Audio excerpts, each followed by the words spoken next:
Terkadang yang paling bikin orang geleng-geleng kepala itu bukan cuma angka yang besar, tapi bagaimana seseorang meresponnya. Dalam kasus ini, publik disuguhkan dua hal yang bertolak belakang. Di satu sisi, ada laporan keuangan yang menyebut adanya aliran dana dalam jumlah sangat besar yang dikaitkan dengan Mary Yuniarni. Tapi di sisi lain, muncul sikap penyangkalan, seolah tidak ada keterlibatan sama sekali. Disinilah pertanyaan mulai muncul. Apakah ini bentuk pembelaan diri? Atau memang ada fakta lain yang belum sepenuhnya terungkap? Agar tidak sekedar berasumsi, kita lihat langsung bagaimana isi percakapannya. Mari kita simak bersama. Gak suka yang diliput-liput di media gitu. Dari dulu tuh saya nggak suka. Saya tuh orangnya kerja gitu. Sehingga sampai DSI itu bagus, kantornya bagus, semuanya bagus semua. Dari suami saya juga ikut membantu sekali karena dia sebagai tenaga ahli ya di IT. Tapi masalah di manajemennya itu rekening, lender, borrower, itu kita nggak pernah tahu. Itu direksi semua yang pegang. Laporan keuangan itu direksi semua. Jadi kalau saya tanya, ibu kok nggak nanya? Sering saya nanya. Makanya saya tuh dibilang cerewet banget. Karena saya tuh orangnya taat banget gitu loh. Itu sesuai nggak dengan OJK? Sesuai. Terus ini ada Iya Bu. di mana di lemari besi. Nah, lemari besi itu dikunci. Memang nggak boleh saya masuk itu nggak boleh. Ya sudah, saya percaya 100%. Nah, saya bekerja, saya punya perusahaan sendiri toh. Perusahaan karena saya backgroundnya itu properti, broker properti itu dari tahun 2009 saya jalanin. Jadi saya di franchise gitu ya. Kemudian saya juga punya developer properti lagi. Intinya ke properti semua. Nah, kok bisa Bu? Ya memang itu background saya sebenarnya itu. Maka yang untuk DSI benar-benar saya percayakan 100% pengolahan internalnya ya. Maksudnya rekening dan segala macam itu ya direksi semua. Dan direksi kan ada beberapa ya. Waktu itu ya ada beberapa ada karyawan juga gitu. Mereka lah yang mengolah dan saya 100% percaya. Kenapa? Karena satu, di laporan keuangan tahun pertama memang kita merugi. Tahun kedua merugi. Tahun ketiga baru ada laba 500 juta. Kemudian tahun berikutnya berapa M tuh, mulai meningkat. Kemudian laporan keuangan itu sudah dipakai KAP kan. KAP-nya juga sudah terdaftar di OJK juga toh. Siapa yang nggak percaya? Nah, selain itu dapat penghargaan. Jadi memang dari pertama gak ada indikasi yang mencurigakan untuk saya mengaudit kalau sebagai pemegang saham. Gitu. Nah, halo? Iya Bu. Tapi katanya ada laporan palsu ke OJK Bu. Apa OJK-nya pun kegocek, nggak tahu Bu itu Bu. Makanya. Nah itu dia, saya juga nggak ngerti. Jadi ceritanya sampai hari ini saya tuh belum ketemu dengan pihak OJK karena waktu dipanggil tensi saya naik lagi. Jadi waktu saya mengundurkan diri dari pemegang saham itu, saya kan kena stroke ringan tuh, kan masuk rumah sakit. Nah itu saya dikasih taunya belum ada apa-apanya. Nah kata dokter gini Bu, nanti daripada lebih fatal, lebih baik apa yang menjadi pikiran ibu lepaskan aja, terlalu banyak usaha. Nah makanya saya bilang sama Pak Taufik, ini saham saya hibahkan karena referensikan dari dokter, ini riwayat kesehatan saya bla bla. Dia tahu juga saya masuk rumah sakit. Oh, kenapa saya kasih ke Pak Taufik, kehibahkan Pak Taufik? Karena dari sejak pertama berdiri, Pak Taufik lah yang mengenal dan mengoperasikan DSI ini, yang lebih tahu detailnya. Gak mungkin saya berikan kepada orang lain gitu kan, yang nggak tahu. Oh ya, setuju, beliau setuju. Ya sudah, akhirnya kita RUP sirkuler dan kita ke notaris. Jadi bukan kabur ya, di berita itu kan saya kabur katanya. Kita tanda tangan lah di notaris, lalu terbitlah ahunya. Saya udah nggak ada lagi di sana. Tapi setelah sakit itu saya masih kok penasaran ya, ada apa ya di DS ini kok kayaknya ribut-ribut. Saya datang tuh ke kantor. Nah, kita saya datang ke kantor, baru duduk kali ya. Belum ada nasabah tuh di datang kantor, belum ada. Cuman ada kursi yang udah berubah nih. Saya kan sangat concern dengan layout kantor. Ini kenapa kursi begini ya? Saya tanya sama si customer service. Sudah bilang gini, oh Bu, ada lender apa maksudnya? Belum. Itu yang menarik dana apa ya? Belum. Ada kesusahan apa ya? Saya dia kayak agak susah menjawab. Oh ya sudah. Saya pikir ngapain juga saya tanya sama resepsionis gitu kan, nggak tahu detail. Jadi saya masuklah ke ruangan saya. Saya masuk ke rumah saya, baru duduk saya dengerin. Ini ada apa sih? Saya bilang gitu. Karena memang saya kan nggak mungkin tiap hari di sana. Kan saya tunggang saham doang. Kalau diundang baru saya hadir gitu. Datang Mbak Taufik bilang gini, Bu Mary kok datang ke kantor? Enggak, saya mau nanya ada apa ya? Gini aja Bu, Ibu kan baru sembuh katanya. Ibu nggak usah ke kantor lagi. Nanti kalau mau nanya-nanya pakai WA saja. Oh gitu ya, saya bilang gitu. Terus saya kok nggak bisa lihat CCTV di kantor? Oh iya memang, katanya nggak usah Ibu lihat, nanti pusing kenapa? Saya tanya gitu kan. Ya pokoknya urusan ini biar kita aja. Oh ya sudah, saya nurutlah saya, nggak pernah ke kantor. Pokoknya saya kan sukanya bunga kan, Ibu urusin bunga lah, pokoknya urusannya seperti biasa, nggak ngurusin bisnis sama sekali. Semua yang usaha saya itu saya hold semua pokoknya, karena demi kesehatan saya, karena masih minum obat ya. Nah terus karena saya broker, Bu itu kantor tolong ditawarin dong itu biar dijual aja katanya. Kita efisiensi karena sekarang memang susah, pelemahan ekonomi, memang betul pelemahan ekonomi. Semua broker properti itu mengeluh karena pembeli itu nggak ada. Nanya ada, yang jual banyak, yang beli nggak ada gitu. Nah singkat ceritanya, saya ngiklan lah, marketing saya ngiklan lah kantor gitu. Tiba-tiba masuklah ini DSI ya ini. Lah kan saya kaget, ada apa ya? Kok aneh ya? Kenapa tanya? Nah tanya lagi ke Pak Taufik, ada apa nih Pak Taufik? Iya Bu, ada kesusahan penarikan dana. Nah terus kan ada aset-aset sebelum dijual aja itu untuk bantu orang-orang itu, kayak kasihan gitu. Iya Bu. Nah saya tanya lagi, apakah ada masalah besar di dana syariah? Saya tanya. Itu WA-nya ada tuh, saya bisa kasih bukti. Oh nggak ada Bu, bisa dikendalikan. Memang ada penarikan dana kesulitan karena pelemahan ekonomi. Oh gitu, ya sudah. Kan direktur kan Taufik bukan saya toh. Nah, oh ya sudah kalau demikian Pak, mudah-mudahan semuanya berjalan baik, sebenarnya. Nah beberapa hari lagi tuh saya tanya lagi, apakah ada yang masalah di DSI Pak? Enggak Bu, beneran. Saya pakai tanda tanya tuh, beneran. Bener Bu, oh ya syukurlah kayak gitu, saya berdoa aja. Itu loh ceritanya. Nah pada saat lender itu WA sama saya, itu terus terang saya nggak bisa ngejawabnya. Kenapa? Karena memang nggak tahu mau jawab apa saya. Coba Bu, kembalikan uang kami. Dah gimana ini, uang kan yang tahu itu cuman direksi dan pengurus. Saya WA Pak Taufik, disitulah saya nggak bisa terhubung lagi dengan beliau. Wah ada apa? Saya tanya lagi. Saya mikir gini, mungkin karena saya bukan pemegang saham lagi, kok nanya-nanya kan gitu ya, kayak kurang etis gitu. Tapi kan saya terbawa-bawa nih, orang begini begitu gitu. Saya mau nanya ada apa, karena selama ini yang diceritakan baik-baik saja, tidak ada ini, tidak ada itu. Tapi kemudian saya juga ini Bu, di AHU-nya Ibu keluar masuk Bu. Kok keluar masuk gimana? Kayaknya ke tahun lalu tuh, apa ya, tahun kapan gitu kayaknya doh. Nah aku lihat sih Ibu pernah keluar terus masuk lagi gitu kayaknya. Enggak. Iya itu fitnah banget. Enggak toh, nanti tak kasih ahunya. Lah ahu itu malah orang yang ngasih ke saya itu malah orang yang di sebelah Bareskrim. Dia juga tadinya ngotot ngoceh-ngoceh sama saya gitu. Saya bilang Pak, saya itu enggak ada. Akhirnya coba Bapak cari tahu. Nah dia punya akses toh. Nah terus dia cari ahunya. Tuh kan Pak, saya bilang apa? Iya Bu, bilang ternyata yang beredar itu fitnah ya. Ya itulah Pak, namanya medsos yang dikasih potongan-potongan gitu loh. Nah, aku lengkapnya ada dari pertama berdiri sampai terakhir saya keluar itu lengkap dia ngasih ke saya. Kan saya bilang Bapak cari jangan sampai beredar macam-macam.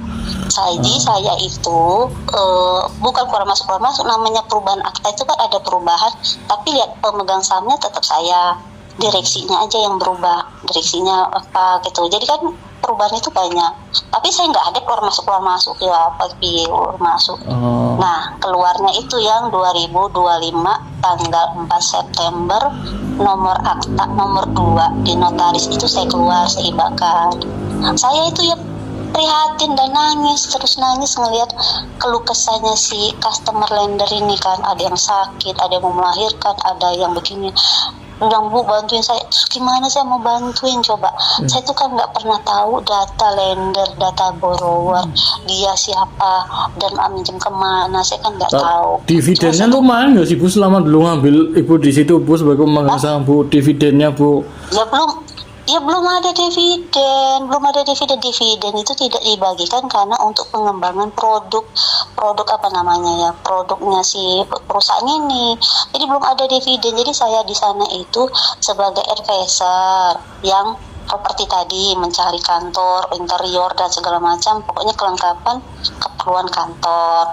Kemudian juga suami saya ikut di sana, dia tenaga ahli, dibajak lah sama DSI untuk membantu. Maka DSI jadi bagus, jaringannya bagus, semuanya bagus karena peran suami saya itu di situ. Kalau nggak dia ngapain masuk DSI, dia tuh berkarir udah bagus di negara ini, udah kontribusi banyak. Makanya orang kaget kok, apa iya Pak Hadi itu begitu. Malah jadi mereka rame-rame pengen tahu apa yang terjadi, malah mereka ikut membantu bahwa Pak Hadi itu nggak seperti yang diberitakan. Mereka tahu persis Pak Hadi itu kayak gimana, kok orang yang ada keahlian kok diginiin, malah tersentak lah ya, termasuk keluarga besar saya gitu. Keluarga besar saya kan ada berbagai macam kalangan ya, mulai dari yang biasa banget sampai dari ada jenderal, polisi. Saya nggak mau cerita gitu loh. Kok mau cerita? Saya bilang ya udahlah, saya hadapin sendiri dulu. Mereka keberatan, apalagi setelah ngeliat data yang saya berikan. Saya ini punya usaha yang begini ya ini nggak masalah, ini apa mau dimasukinnya. Nah, itu akhirnya jadi mereka kita kan juga curiga, Bu, takutnya kita nyetor ke DSI ternyata nggak dibayar proyek, nggak diproyekkan, karena seharusnya kan misalkan kita nyetor karena total kan konon 1,4 ya, Bu, ya triliun ya, Bu, ya seharusnya kan hasil dari proyeknya dan sertifikat SHM-nya itu kan semua senilai yang sama minimal kan, Bu, bahkan mungkin nilainya lebih. Agunannya itu harusnya tanyanya ke Pak Taufik dan direksi, karena kan mereka yang mengoperasikan.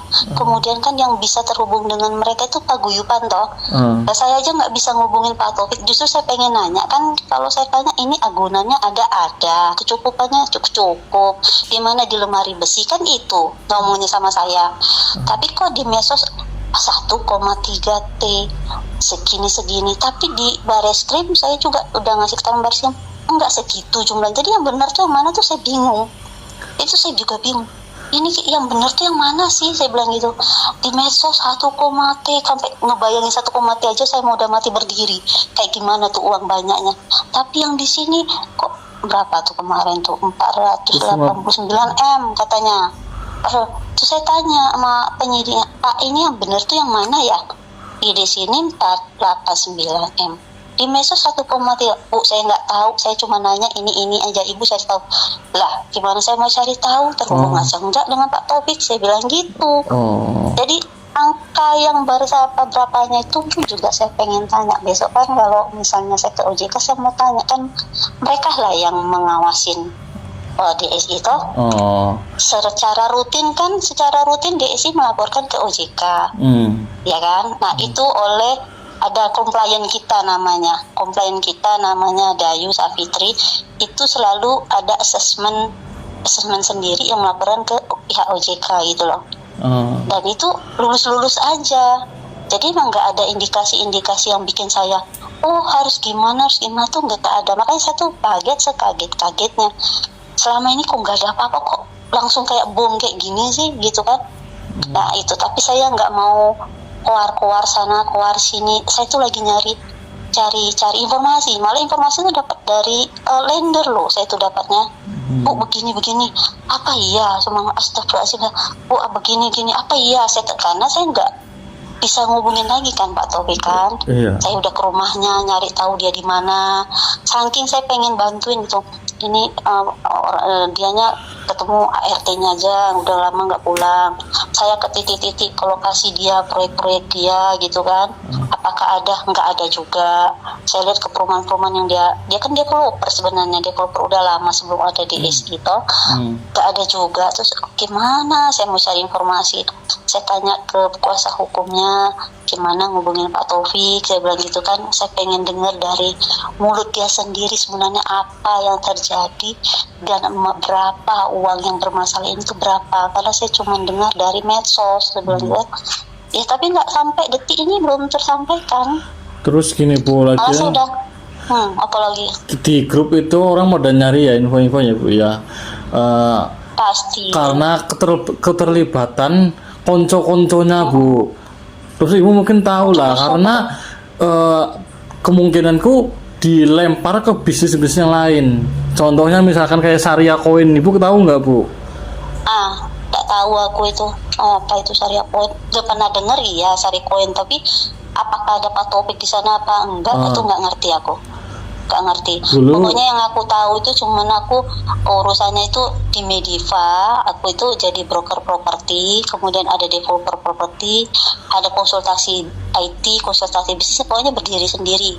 Kemudian di PT DPL itu benar-benar developer properti yang mengembangkan di Cikarang gitu loh. Intinya saya tuh properti. Tapi kalau yang lain-lain tuh saya nggak tahu. Apalagi tuh syariah terus apa lagi tanya?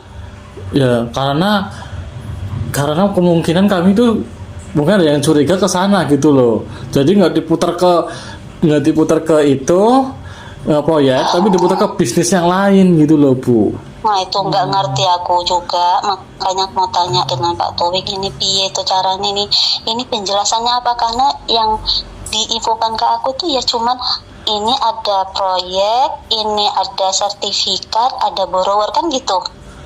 Gitu. Nah gitu, ada borrower mau pinjam, ini sertifikatnya, ini akunannya. Itu yang saya tanyakan, ini ada kecukupannya enggak? Itu setelah saya sakit loh ya. Saya yang ada katanya. Cukup enggak? Saya dengan nada emosi, cukup gitu, karena memang begitu aturan. Oh ya sudah, saya udah lega kalau cukup. Nah saya ya pulang, nah setelah itulah baru berita itu, makanya saya aduh ya Allah gimana ini caranya. Kadang saya mau bantu apa gitu loh. Ya gimana lagi, ujungnya bantunya tuh duit Bu, kembali terus gini Bu. Betul. Masa bayangkan Bu, anak satu-satunya ya Bu di Surabaya Bu, masih meninggal, masih anak balita Bu, karena di ICU upah nggak pakai umum, duitnya gantung nyantol di PSI, dia pakai utang, berarti utangnya bengkak Bu buat bayar rumah sakitnya, anaknya meninggal. Kenapa sih? Maksudnya gini, betul saya punya usaha pernah jadi pemegang DSI. Ngapain semua uang ditaruh DSI? DSI itu kan bukan bank. Saya udah bilang juga, lah nggak usah kalian. Adik sepupuku juga ternyata lender, aku baru tahu. Dia bilang Bu juga ini begini. Lah saya bilang, kenapa simpan di situ bukan di bank separuh? Saya bilang itu dia sesalahnya aku gini. Aku bilang aduh dia tuh nggak ada zaman maksudnya LPS kan nggak ada, tapi kan kalau kita investasi itu risikonya kan namanya high return kan ya. Tetaplah harus ada pengamanan, kita harus nyimpannya di bank yang ada LPS. Memang imbal hasilnya kecil tapi kan aman. Yang kalau investasi ini kan berisiko. Saya nggak nyaranin semua kalau mau nyoba silakan, tapi jangan semua uangnya sebelah. Karena gini Bu, itu kan ada naik turun. Pikirnya Bu, kalau misalkan gagal bayar nggak masalah ya Bu ya. Misalkan kan apa ya, kita juga nggak bodoh banget lah Bu lah. Misalkan kita ada loh pendana yang baru mendanai itu mungkin bulan Agustus, masa dia Oktober udah nggak dapat imbal hasil, langsung mati semuanya, kan lucu Bu. Kalau misalkan dia gagal bayar ya Bu ya, kan nggak mungkin semua proyek Bu, nggak semuanya macet. Kalau semuanya berarti kemana duitnya semuanya lender gitu loh Bu. Pak Guyupan udah nanya belum sih ke Pak Taufik? Kan Pak Guyupan yang terhubung dengan Pak Taufik toh? Kurang tahu Bu, karena kayak bukan bagian buku paguyuban Bu, kayak cuma ya kebetulan Ibu mau telepon aja, jadi aku coba pengen dengar suara Ibu aja gitu loh Bu, dari Ibu tuh gimana. Jadi gini, kemarin itu kan saya mau ngadain Zoom sama lender toh. Nah, tiba-tiba dikabarkan bahwa Pak Taufik juga ngadain Zoom di jam yang sama di saya. Sama lender maksudnya, bukan ke saya. Nah, saya pikir lebih baik Pak Taufik itu Zoom sama lender dulu. Siapa tahu ada penyelesaian kan gitu. Karena beliau lah yang mengelolakan, yang tahu kapan harus bayar, berapa uangnya kan gitu. Ya udah, saya batalin dulu sampai kita itu Zoom itu di satu tempat sama kuasa hukum. Dalam hal ini kuasa hukum menceritakan tentang bagaimana sih perusahaan itu gitu. Nah, tiba-tiba katanya Pak Taufik juga batal Zoom lah. Kok gitu? Saya kan bingung jadinya. Dia yang katanya mau Zoom, kenapa jadi batal di jam yang sama saya mau ngadain Zoom gitu loh. Nah, jadi saya yang minta ke paguyuban itu mau ngadain Zoom, mau ngasih klarifikasi gitu loh, bukan mau cari pembenaran diri, tidak. Paling tidak jangan ada ucapan-ucapan atau fitnah yang tidak sesuai dengan fakta, nanti kan dosa juga. Kalau saya bertanggung jawab dengan DSI sekarang, saya datang dipanggil Polda, saya datang, saya ngasih keterangan. Ternyata si polisinya juga lender, ya kan? Oh, ada Terus, juga Bu polisinya lender Bu. Lah iya, jadi karena dia lender itu dia manggil saya bilang siapa yang ngelaporin ini. Dia cerita kalau dia yang lender, ibunya, bapak. Ya akhirnya dia curhat lah sama saya. Saya bilang, kapan juga bapak semua istri, sim pensiunan ibu ditaruh. Iya, karena kan saya tergiur 18%-nya. Iya bapak, 18% kan cukup tinggi, resikonya tinggi. Pokoknya intinya dia curhat lah. Terus Barreskrim juga nanya, ya saya jawab apa adanya, malah datanya saya kasih, ini loh saya ini kan juga developer properti mengembangkan usaha begini-begini, maka untuk DSI itu saya percayakan banget sama Pak Taufik. Bilang kalau bisa saya bantu, wah itu juga saya bantu, tapi saya tuh nggak punya data lender dan borrower dan uang kemana kan itu kan saya nggak tahu, karena kan rekening bukan saya yang pegang gitu loh. Nah, kalau orang yang paham dia ngerti, ya kan? Tapi kan yang dihembuskan di medsos bukan itu. Bu Mary yang mengatur segalanya. Lah apalah kekuatan saya nggak pernah pegang rekening kantor. Misalnya, ya Bu Mary mau maksa saya, loh saya ini hanya pemegang saham. Semuanya itu direktur yang memutuskan baik keluar maupun ke dalam. Andaikan saya ada niat jahat, Pak begini-begini, harus ditolak itu. Bila perlu saya didelusiin sahamnya. Nah ini nggak benar nih partner, harus kan gitu. Ya kan? Yeah. Harusnya gitu. Direktur itu memutuskan ini baik apa enggak buat perusahaan. Kalau enggak, cut. Dan langsung misalnya, oh ini orang jahat nih sama saya, keluarin, delusiin. Karena saya juga di perusahaan saya yang lain juga saya direktur. Jadi saya tahu misalnya, oh ini nggak baik, ngapain kita ngikutin. Itulah pentingnya, itu direktur itu harus punya integritas yang tinggi di perusahaan gitu loh. Kalau ini membahayakan, tolak. Harus. Nggak bisa misalnya, ya maaf ngomong ya, saya itu bukan mau menjelekkan mau apa, tapi kadang-kadang Pak Taufik ini selalu mengatasnamakan saya yang saya nggak tahu, termasuk ke karyawan. Misal karyawan ngajuin ini, ngomong gini, tanya tuh Bu Mary, kalau Bu Mary setuju, saya setuju. Nah, saya kan nggak tahu menau tuh. Bu, kata Pak Taufik, tanya Bu Mary, maksudnya apa? Saya bilang, loh kan yang direktur Pak Taufik setuju apa enggak? Kalau Pak Taufiknya setuju, ya saya setuju. Saya bilang begitu. Saya kan hanya pemegang saham. Saya bilang, oh gitu. Nah, untuk nolak apapun dia selalu menggunakan nama orang lain. Nggak berani misalnya, ya saya tolak, ini nggak boleh. Tadi saya nanya dulu, oh si itu nggak boleh. Kadang saya nanya, Pak, ini kalau uang siapa tahu? Oh ya Pak Hilmi itu tahu. Saya tanya Pak Hilmi ini kalau keuangan siapa? Oh saya nggak tahu. Kadang-kadang saya bingung sendiri, ini gimana toh? Nah, tapi karena saya kan bukan direksi, lagi-lagi saya itu hanya pemegang saham. Saya hanya sekali-sekali kalau dipanggil RUP saya hadir, atau kalau di WA sama sekretaris, Bu ada rapat manajemen itu Ibu bersedia hadir kan gitu, diminta pendapat atau gambaran gitu yang baik-baik ya untuk kebaikan DSI gitu. Nah masalah yang ini nih yang mumet saya ini, itu bener-bener saya nggak ngerti, buta saya. Aduh gimana, coba gimana saya mau jawab sama lender kalau nanya, lowong data saya nggak megang. Ya, Itu satu. Karena portofolio bisnis Ibu juga banyak Bu, jadi mungkin lender itu curiganya apa uang kita dilarikan ke bisnisnya Ibu. Iyalah, gini loh, Ini kalau soal PT itu saya dari tahun 2009 udah punya perusahaan broker properti ya. Bisnisnya properti ini, ngambil franchise ya, Era namanya. Jadi jual beli properti orang, jual beli gedung segala macam. Kemudian saya juga ada di yang tadi developer itu yang Mediva itu. Nah, itu saya berkontrak dengan PT lain. Investasi untuk ke PT Mediva, diproduktifkan dananya untuk properti ya wes tak belanjain lahan, jadi memang lengkap, izinnya ada, sertifikat ada, semua ada semua. Lalu orang ngait-ngaitan ini dari DSI, ya karena mentang-mentang saya di DSI kan saya jadi bingung jawabnya gimana toh, gitu loh. Jadi, nah Pak Taufik sendiri juga punya properti lain toh, dia developer, pada tahu nggak? Iya, Udah tahu loh. Tahu Bu. Apa namanya? Oh, MCM Bu, setahu saya Bu salah satunya. Multi Guna Cipta Mandiri di Cerende itu kan, dan dia udah milikin 2 tahun 2011 klaster. Nah ada juga, tapi kenapa nggak disinggung-singgung ya?